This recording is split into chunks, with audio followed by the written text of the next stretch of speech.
What up? What up? What up? What it is? What it do? You know who it is. Who are you? Back again from the law offices of 22-2 podcast. And if I know, we all could have wear blazers, man. If you could say we here for another edition of the 22-2 podcast, Quick Hitters, where we bring you the latest in hip hop. 444 culture. Stop. Please stop. You need help. No, but definitely we back again here to hit y'all with some dope content, talk to y'all about the what's going on, before we get into this quick hitter edition and jump into pause the second and two. I'm gonna talk a little bit and give some respect, pay our respects to DJ Clark Kent, who passed away. Rest in peace. To like in my opinion, one of the last few pillars of the hip hop of my generation. Yeah. Great dude. Amazing dude. I mean, I had the pleasure of meeting him a couple times. Something that stands out was when I met him over in Dubai. Was like a dream moment. I met him and Stretch Armstrong at the same time. It was like, oh my goodness, and just humble, just a great person. Takes the time to speak with everybody. And every occasion I encountered him, it's just amazing person, and that kind of overshadows to me like what he did musically, because you meet people and it's like, oh yeah, he was a jerk, and it kind of taints what they did and how you hear and view their work. But amazing dude. Now I kind of keep going on about him because he was really an amazing person that did amazing things within the hip hop community. And he will definitely be missed. Yeah, man. I don't know if it's always been like this, because I mean, we've been doing the recordings this year, but this seems like a bi-weekly or at least a monthly occurrence. We giving the RIP shout out. So I just want to say, man, like, everybody cherish your days. Tell your loved ones you love them, hang out, make time, be very intentional about those who you care for, as every day is not promised, as we've seen. Yeah, definitely truth. Yep. So with that said, Mr. FJB, I'm gonna kick it over to you so we can get these boys second down and two going. Boys, 2nd and 2, and you know how I gotta always start us off with this gambling bullshit. So hear me out. Sunday was National Tight Ends Day, and every week, me and my boys in the group chat, we each pick a leg for this Pipsqueak League, right? We put together a parlay. We get close. We got close so many times.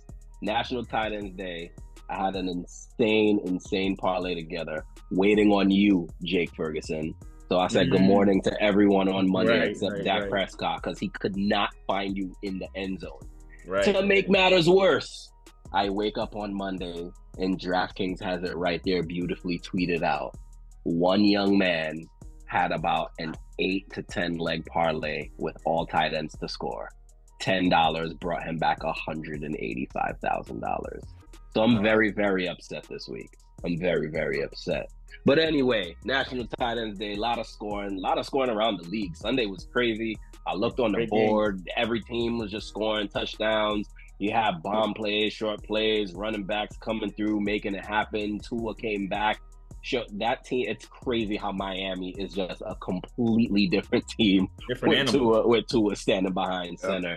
So it's been listen, you had Jaden Daniels going crazy. Of course, the Ravens doing their thing, but they tried to do their thing. But Jameis Winston had other ideas behind that. But Sean, kick us off with this 2nd and 2, my brother.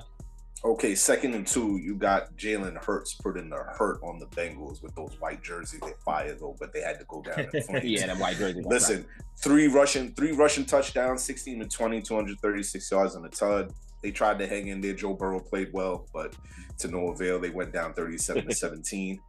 Falcons, Bucks, 31 to 26. Kirk Cousins is king of the division, baby. Listen, 23 of 29, 276 yards, 4 touchdowns. Kyle Pitts, National Tight Ends Day, baby. 4 receptions, 91 yards, 2 touchdowns, and my boy Jesse Bates III, best safety in the NFL. 1 fumble recovery, 1 INT, 1 forced fumble. First safety to do it in a game this weekend. And then lastly, we got the Bum Bowl, psych. The Broncos are back, baby. 28 to 14. 28 to 14. Bo Nix had himself. Listen, these Oregon quarterbacks. The Ducks, you got Justin Herbert. Now you got Bo Nix, who's an unlikely hero, playing really, really well. 28 to 37. What were you gonna say, Donnell?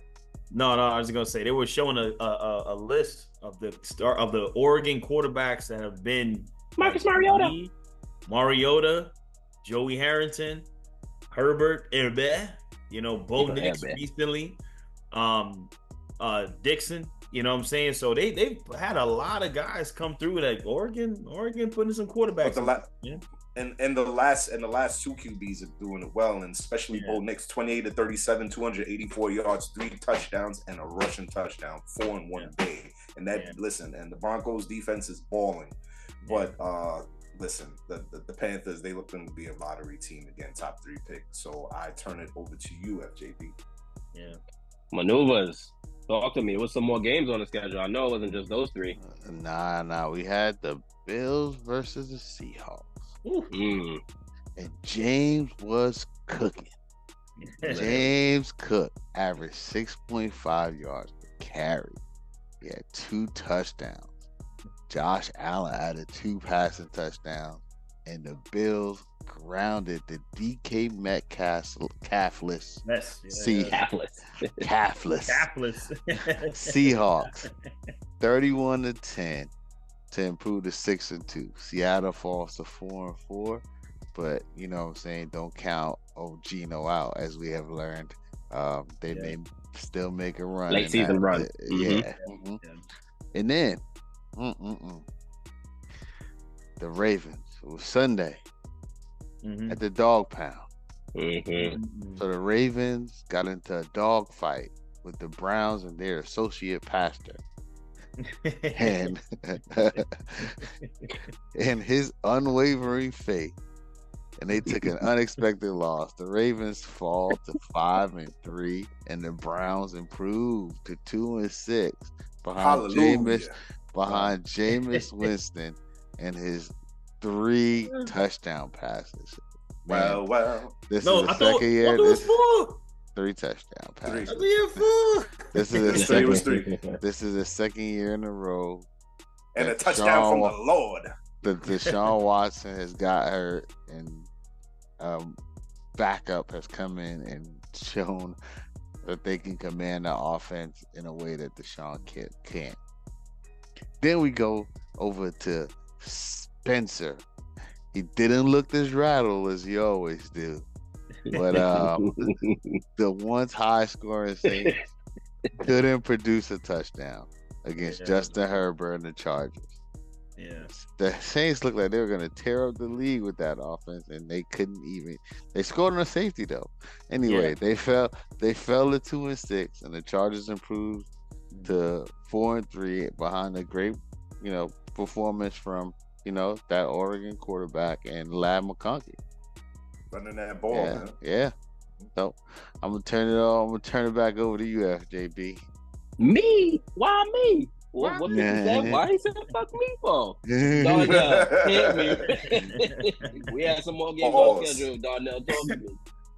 Listen, I remember when Dan Campbell said that his team was gonna bite at kneecaps, ankles, you name it, bite the other kneecap, gonna do this. The Detroit Lions are looking as if they're probably the most well-rounded team in the league. Even though they got that one loss, they are looking like the most well-rounded team in the NFL. They put up 50 on the Titans this weekend. And Jared Goff had an efficient 85 yards passing and 3 touchdowns. I think they punching their tickets of Vegas on that one right there. I think they punching ticket. They're trying to make it all in on that one. Heard that, but before you go, tell Dan Campbell fire for that. No man fi bite next man kneecap. And we gotta go. I think right now, loving what I'm seeing in Green Bay, and this is with the Packers winning, and Jordan Love getting command of that offense. We are seeing he got hurt, but we're seeing a huge matchup coming next week against the Lions. Major storylines with that one. That's probably for the tie for the, either tie to take over the division right there with that. So back to that with the Packers, still questioning the Jags. Still have a lot of things to be done. What are with these quarterbacks? Earlier this year, getting these big contracts. Trevor Lawrence got that huge contract, but has not played it out. So we're starting to getting a lot of pushback on these huge quarterback contracts. Same thing with Dak. Maybe a reset coming. We don't know.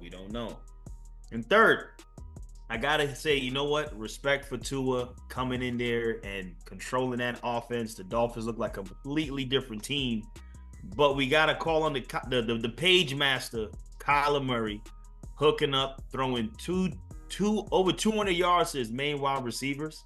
And the Cardinals are looking as if they are coming back. They got some life in that. I hate to say it, that hapless NFC West division. Everybody's 4-4 right now, or less than that. So what's the opening going to be? I know a lot of people initially picked the 49ers. McCaffrey coming back. Next year?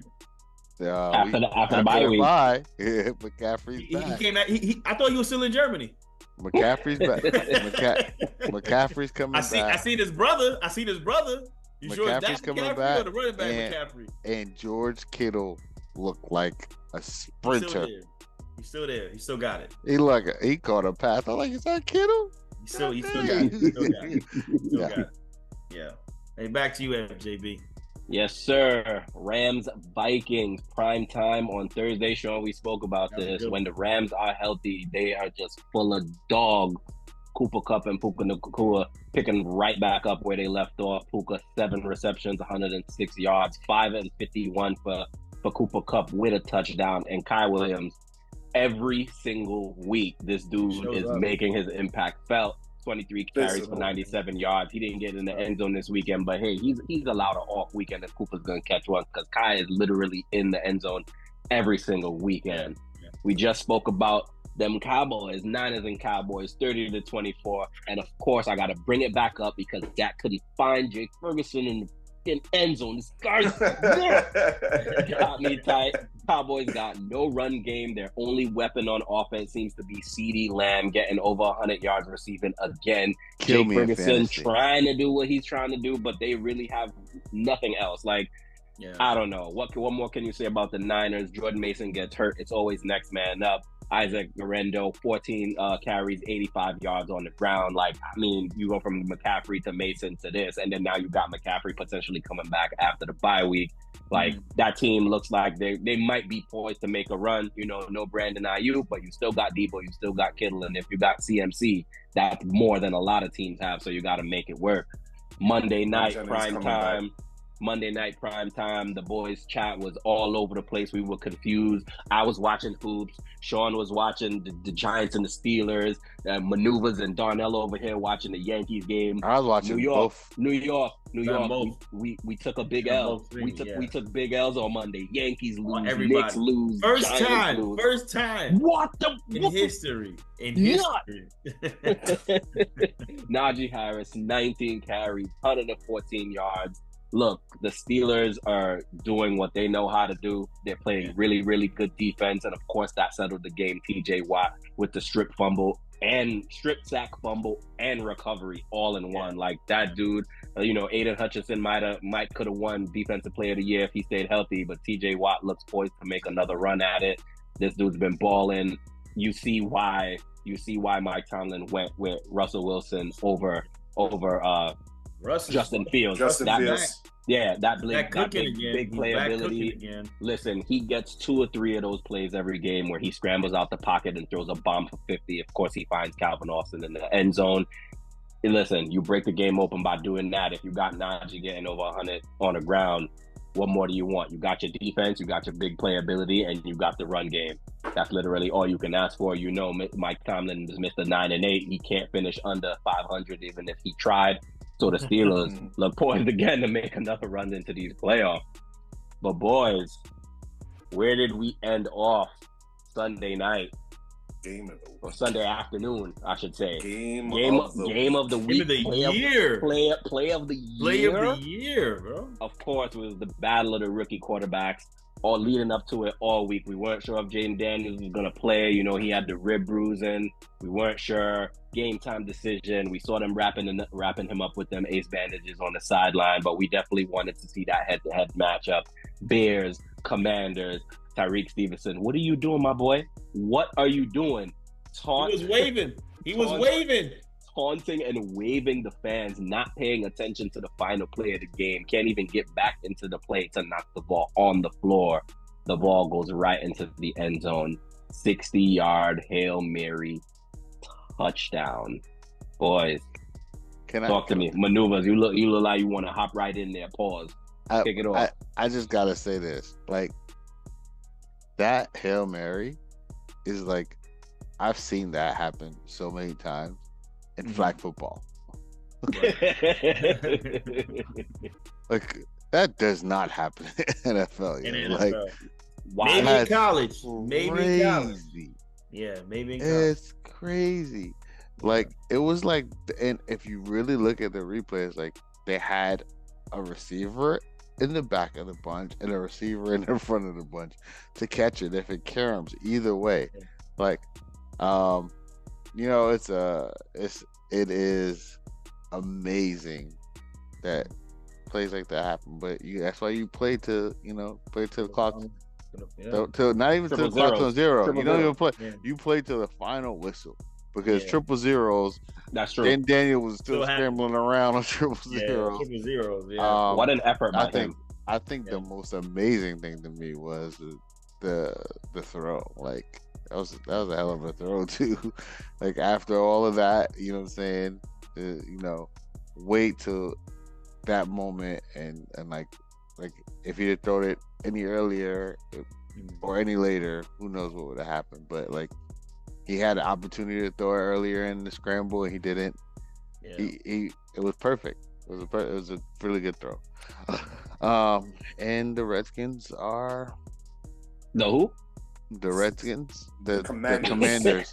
They are no longer the Redskins. Don't cancel us, please. They'll always be the Redskins to me. All right, I don't care what nobody says. Watch out, man. We ain't trying to get canceled out here, bro. So. I'm trying to say, man. Hey guys, the statements made by Maneuvers is in no way, shape, or form reflective of the statements that are representative of this podcast. I mean that's another. It could be another conversation, but there are definitely still teams out there with Native American names, and nobody's complaining about it. That was a Dan Schneider thing that they had. But anyway, the Commanders are, we always say they are who we thought they were. They are not who we thought they were. Not who they thought. Well, Sean, they always say sometimes it's better to be lucky than it is to be good. And in this situation, obviously the talent got them to that point with Jaden Daniels, but on that last throw was a little bit of luck to me. So talk to me about just that last play and like, what do we expect from the Commanders from here on out? Because they're leading the division now. Can they sustain this? That play was a microcosm of what their season is. On the macro level, you're talking about Jaden Daniels changing the identity of a franchise overnight. Immediately. You're talking about a quarterback changing the fortune of a franchise. Their defense was bottom 20 last season. Their offense was even worse than that. You get somebody like a Jaden Daniels, and you have Brian Robinson balling. You got the defense rising up. Deron Payne and those guys playing excellent football on that side of the ball. You got Terry McLaurin is Terry in receiver McLaurin. heaven. Scary Terry. You got Terry Scary McLaurin. You got Terry McLaurin showing up. I mean, he was always there because he's one of the best wide receivers in the NFL. But you got him showing up. Yeah. My only concern is Jaden Daniels not having enough confidence in the other targets to be able to spread the ball around so that there's more than one threat, so that they can be more successful in the red zone.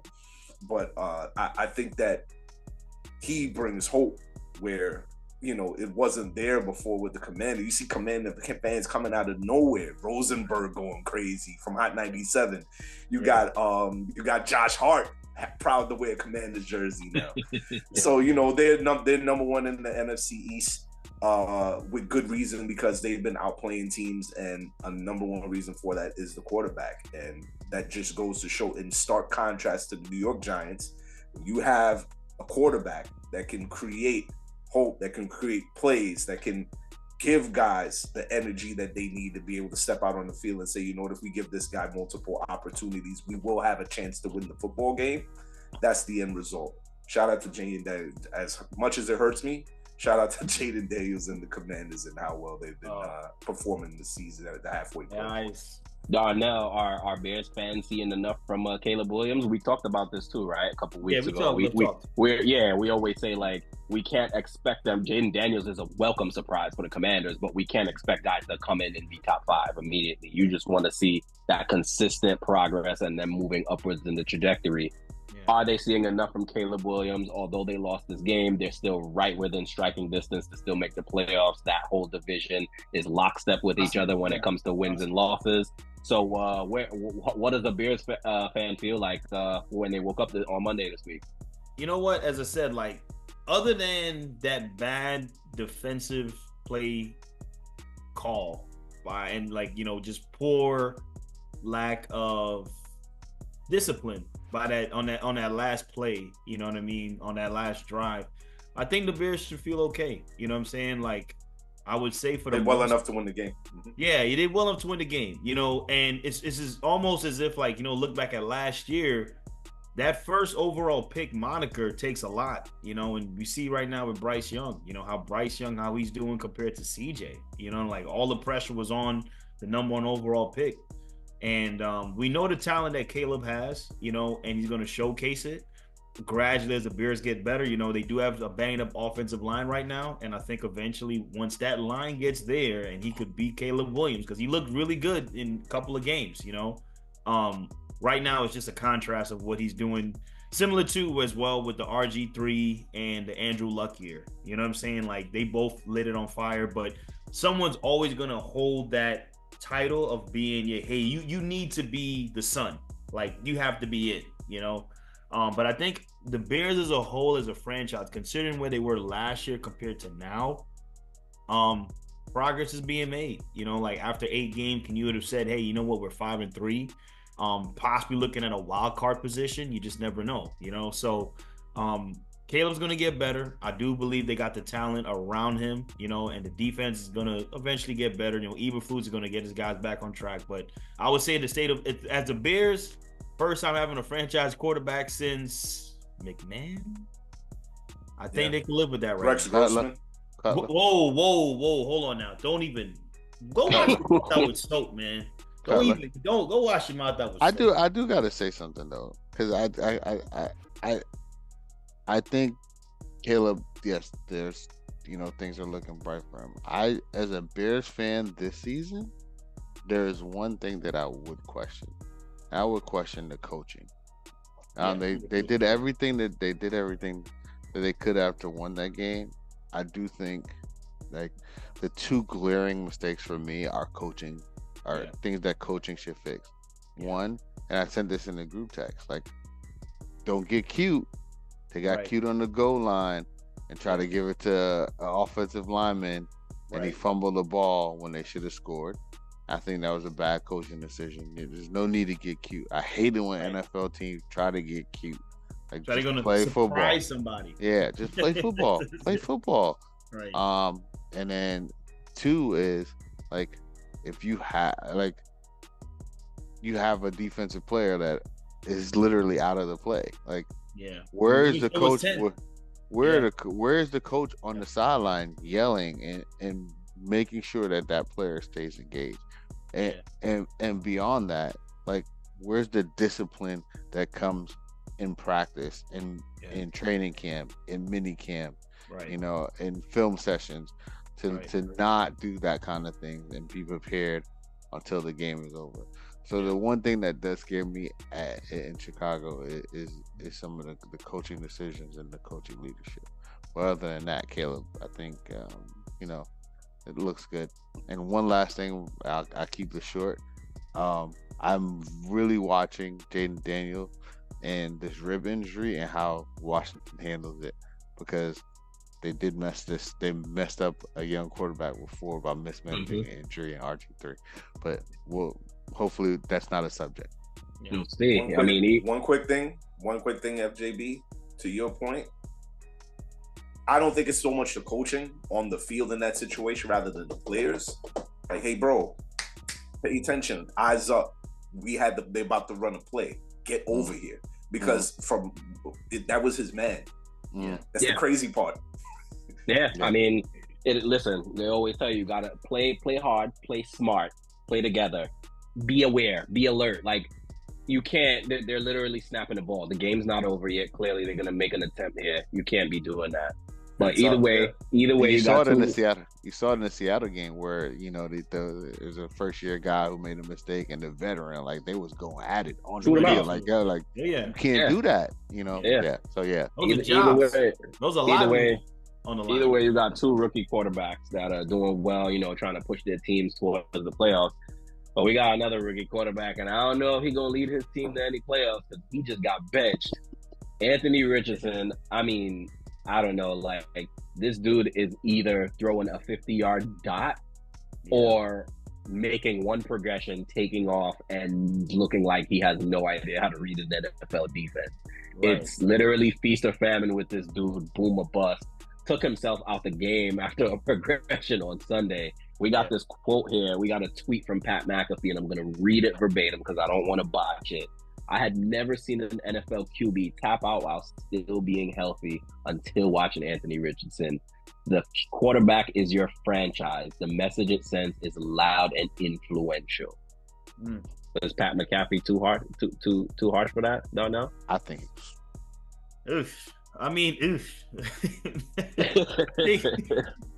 I think getting a little spicy, kind of warm in here. But I think what it is, and I heard Rich Eisen say this, and I think he meant this with all candor and honesty. And I know this is a weird thing what I'm about to say about candor. Shout out Rich Eisen. But sometimes you gotta lie. As much as we don't want to admit it, sometimes you gotta say, "Hey, I felt a little tingle in my leg." I broke my back.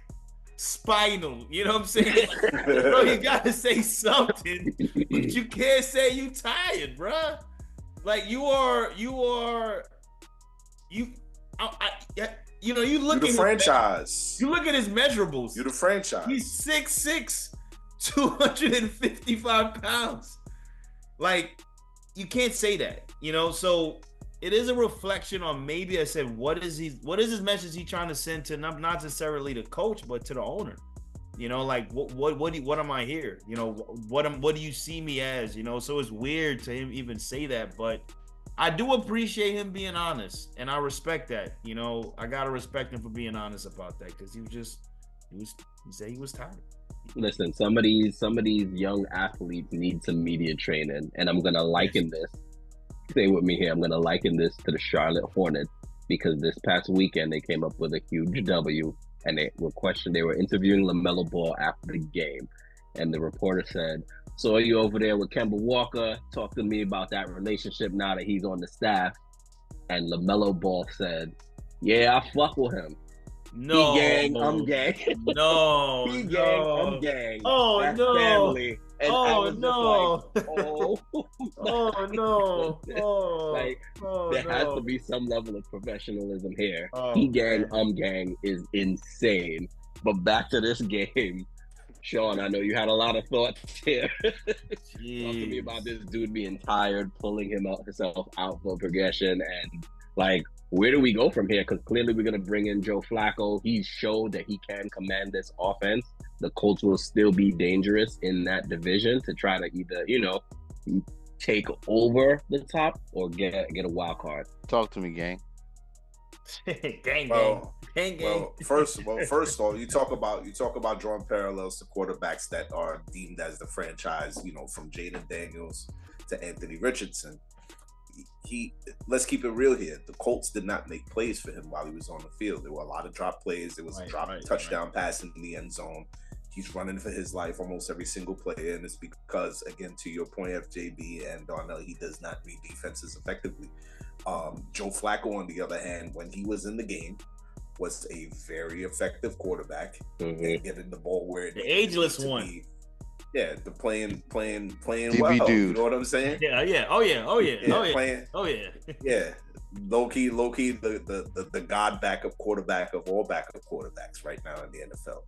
But back to Anthony Richardson, media training is important, and it's important that you filter yourself when you're having these conversations and understand the ramifications that come with it or how it's perceived.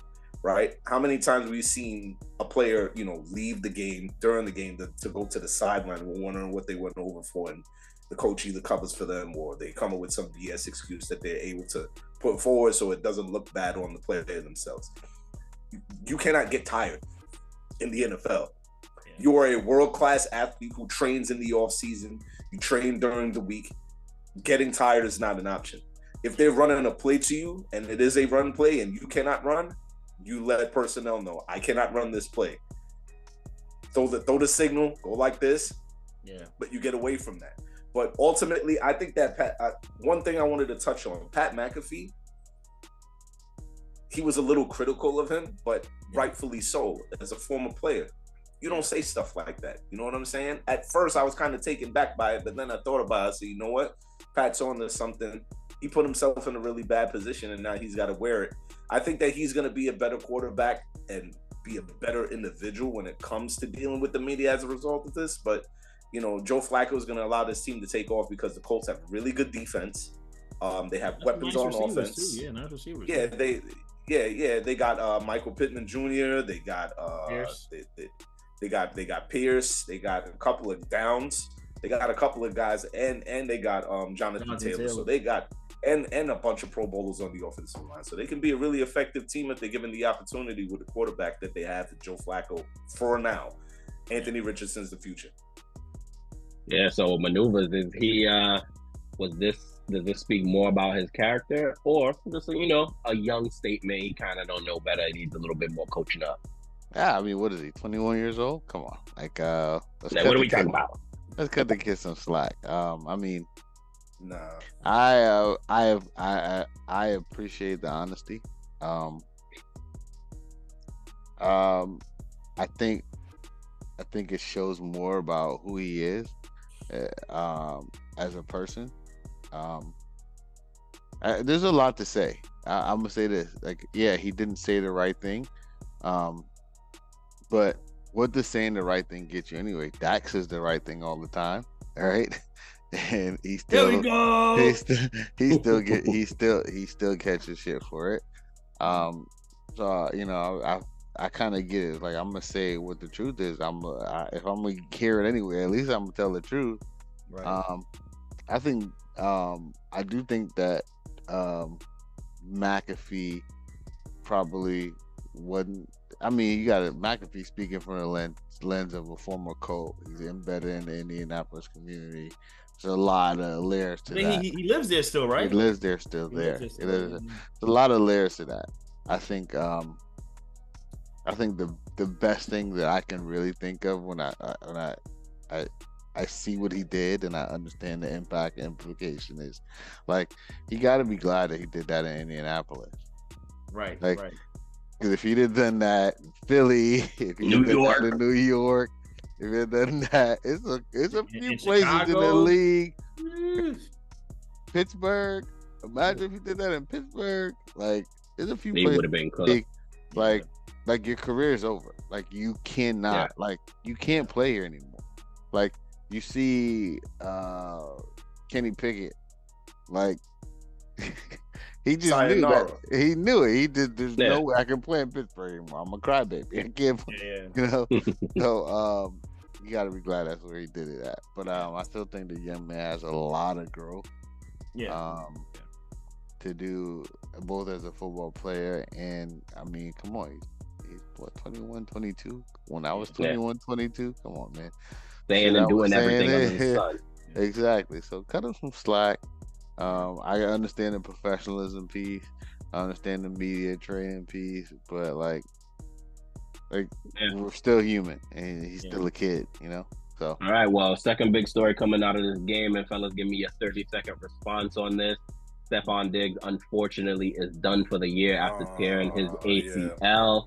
Out for the season. Can the Texans survive moving forward? I say they can. They essentially have the same team as last year, plus Joe Mixon.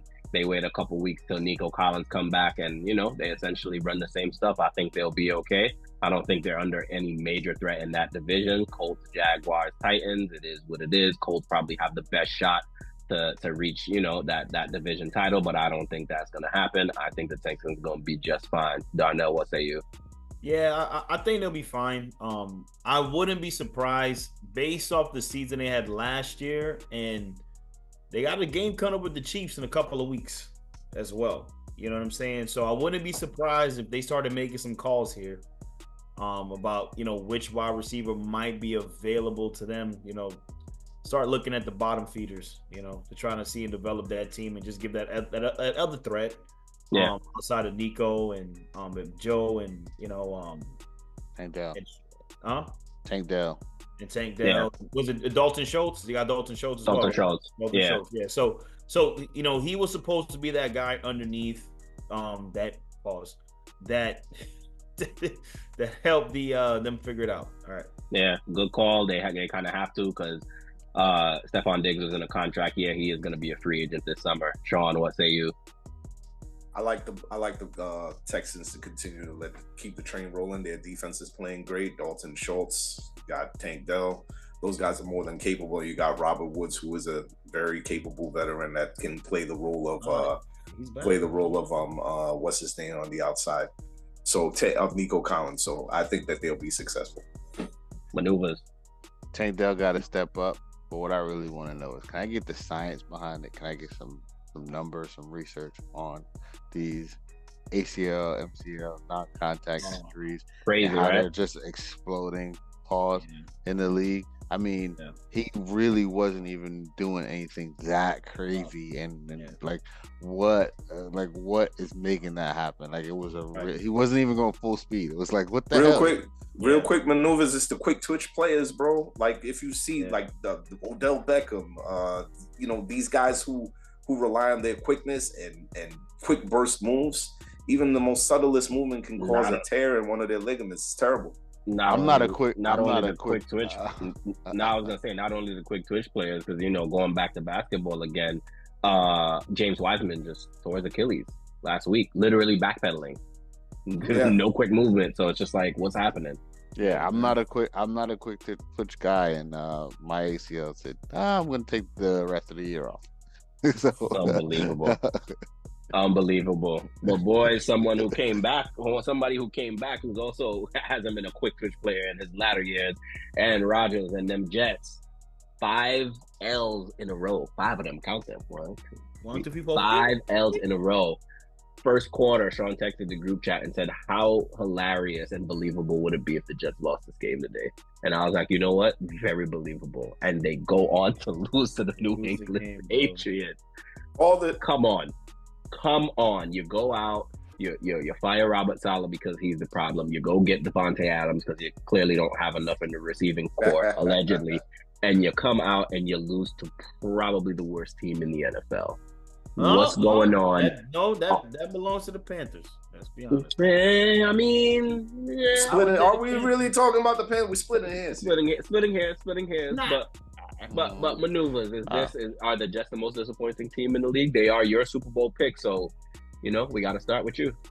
I still hold on to a sliver of hope. I will You're say that nuts. I have to, but I'll say this. I'll say that I think the organization is disappointing.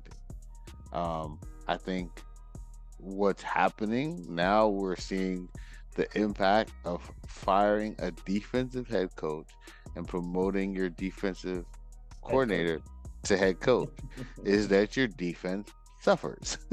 Like Yeah. Wait, say that. I'm so sorry. Say that one more time. What did they do? they fired a defensive head coach and promoted their defensive coordinator To head to head coach. coach. So, What? Stupid, bro. their defense is Stupid. now suffering. So because now you've taken one defensive mind out of the equation, Oh, two. and no, you've taken one defensive mind out of the equation, and you've taken the other defensive mind and moved him further away from the actual game planning on the defense. Nah. And if you That's why I ask said me, they took two. if you ask me, that's really the that you see the impact. Like Yeah. they could not stop the Patriots Yeah. when it mattered. Like Jacoby Brissett turned into the guy who was supposed to be quarterback in the other team in the fourth quarter and made some amazing throws, and they were not able to dial up any pressure. They couldn't get into the right coverages. He was reading everything super easy, and like the Jets, they got to figure it out. You like the scary part for me as picking the Jets as my Super Bowl pick was that the defense would still be dominant because Aaron Rodgers, even in Green Bay, he's not scoring 30 points a game. Yeah. Like, and he's like now, 17, 20. yeah, and in my mind, if that's all the defense that they had last year needed from the offense in order to win games. This defense needs that offense to put up numbers, and I don't think they can do it consistently. Sean. They can do it in spurts. Most disappointing team in the league. You're asking me? Another person on this named Sean. The other person named Sean. But- You asking me that? Right? By his In stark numbers, it's the contrast- In Giants. stark contrast to my homie over here, It's the Mr. Giants. Maneuvers. It's the Giants, right? Maneuvers, It is 100% the Jets. All right. First, watching the game, the first quarter, they called all three timeouts in the first quarter. All three of them on two back-to-back offensive possessions. On a 4th and 3, instead of them being aggressive on their and on the Patriots side of the field, they go ahead and they kick a field goal. The defense, the vaunted Jets defense, 17 points or more, they win. Couldn't stop a nosebleed. They can't stop the Patriots in the run. They stayed consistent. You know what I mean? Sauce Gardner, those guys getting beat, albeit the New England Patriots dropped a lot of passes. They had a lot of missed opportunities. When Drake May was in the football game, he was throwing darts, and he had more rushing yards than passing yards in the first half, right before the concussion. Yeah. So you're talking about the Jets getting carved up. They were finna get carved up that game had Drake May not been knocked out of the game. But the promise of what was to be with the Jets with Devontae Adams and Garrett and you got Wilson, Garrett Wilson. you got Garrett Mike Wilson, Williams. Mike Williams, Brees Tyler Hall. Conklin, They Brees like Hall, Braylon Allen, Yeah, guess what? Alan Aaron Rodgers Lazard. and this was all called for by Aaron Rodgers. He got everything that he asked for, right? This is what Green Bay was not willing to do.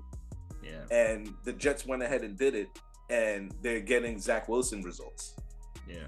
So for the Jets right now, I don't know where does this franchise turn to, because Aaron Rodgers is going to be done sooner than you know. What would be foul if he retired after this season? Ooh. Wouldn't that be crazy? I And mean, I can see that happening in an ayahuasca fit. Him calling it quits.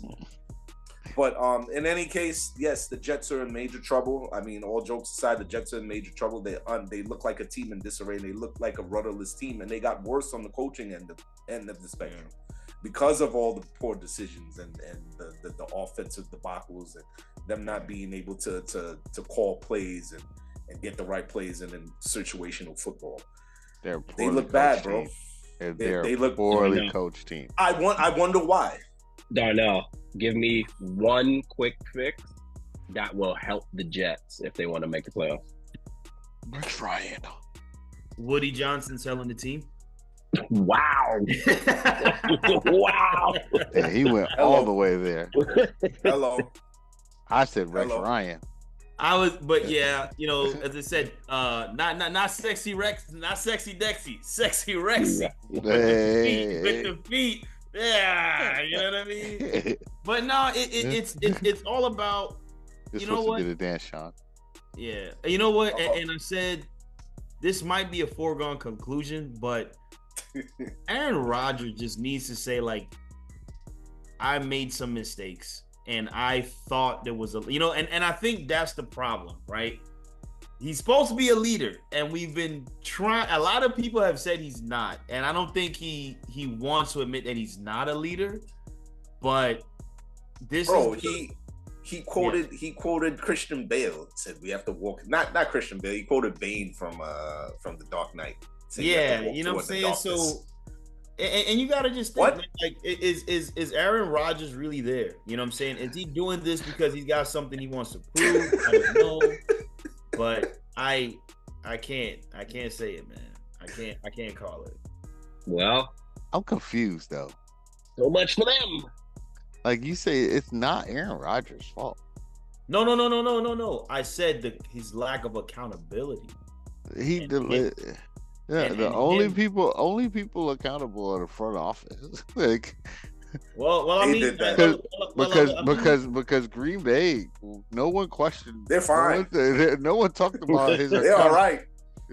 In Green Bay, people talked about Aaron Rodgers and him playing football. Them niggas are great. He wasn't accountable for anything. You gave him the keys to the car and he crashed it when all you needed him to do was come in there and play quarterback. Like, right. It's. Man, listen, they look like they almost got no shot. But a team who is pretty much a lock, Kansas City Chiefs. Kansas City Chiefs, baby. Man. I'm not seeing them on the headlines on any of these shows, and I feel like they're in the perfect position. They're right where they want to be.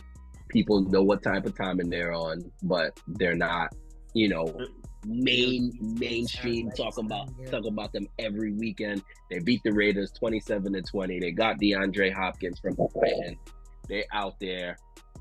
Can they just keep it going? Travis Kelce's found the end zone in back-to-back weekends now. Isaiah Pacheco probably coming off of IR in a couple weeks, and you got the tandem of him and Kareem Hunt, and then you got Carson Steele as the third option if you really want to go that route. Unfortunately, Rashee Rice out for the year, but they still got Xavier Worthy. They look like they can get hot at the right moment. Who can contend with the Chiefs? Let's go both.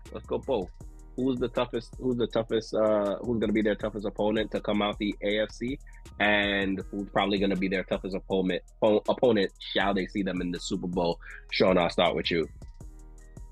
I can't wait to see their clash between them and the Broncos in a couple of weeks. That's going to be a fun game to watch. But as far as coming out of the AFC, wow, that's a tough one. Because right now the AFC is a who's who. We just saw the Ravens fall to the Cleveland Browns.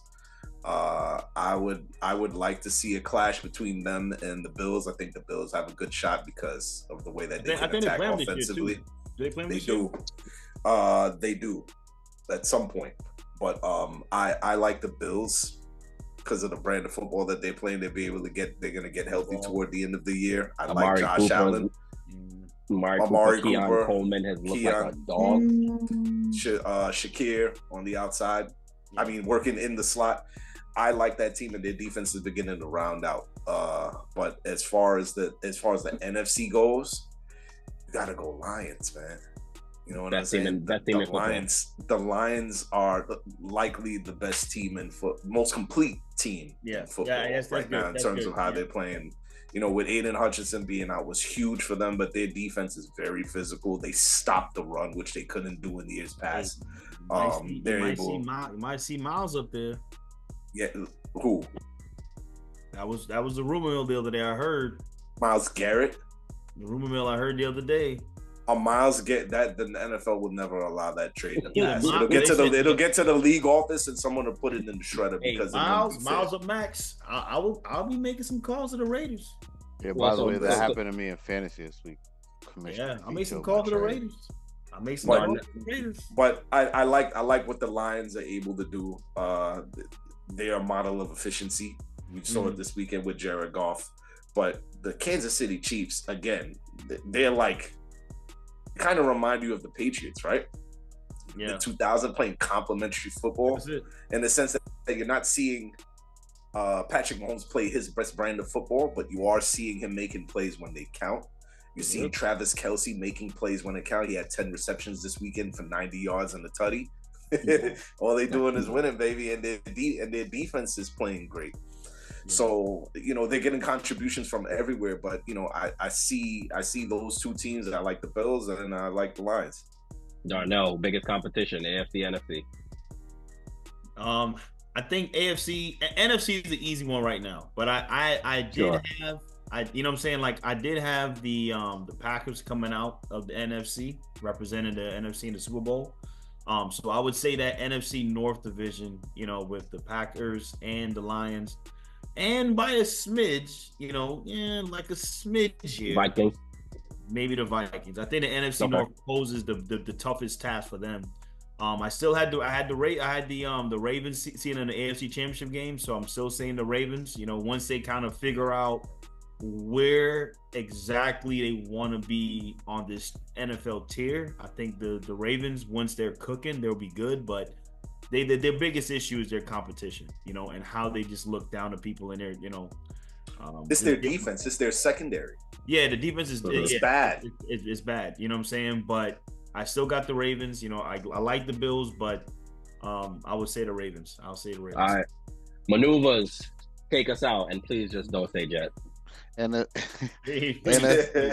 NFC is a lot more teams than I think you guys are really taking into account. I think it's definitely Detroit. I think Atlanta and how they run the ball with Kirk Cousins playing quarterback, you know, could be a threat.